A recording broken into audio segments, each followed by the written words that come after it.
দুনিয়ার এত পরিবর্তন এবং ইমাম মাহাদির আবির্ভাবের আলামত দেখা যাওয়ার পরও কেন তার আবির্ভাব ত্বরান্বিত হচ্ছে না? শাবিস্তানের উদ্ধৃতি দিয়ে বার্তা সংস্থা ইকনার রিপোর্ট হাজ্জাতুল ইসলাম রাহিম কারেগার বলেন, ইমাম মাহাদির আবির্ভাব একটি অতি বড় ও মহৎ ঘটনা, যার মাধ্যমে বিশ্বের ন্যায়পরায়ণতা এবং শান্তি প্রতিষ্ঠিত হবে। সুতরাং সাপ চায় যে এমন একটি সুদিন তাড়াতাড়ি চলে আসুক। ইমাম মাহাদির আবির্ভাবের জন্য হক এবং বাতিলের জন্য যুদ্ধ সংঘটিত হবে।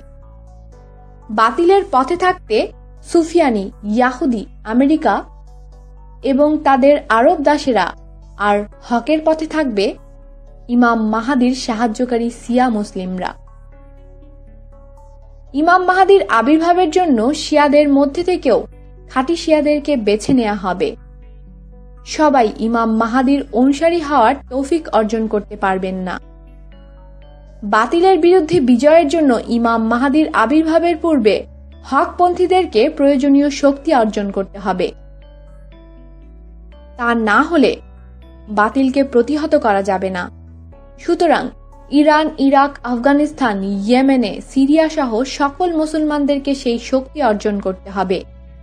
যারা এই ক্ষেত্রে বেশি যোগ্যতা দেখাবে এবং অগ্রগামী হবে, তারাই কেবল সফল হতে পারবে।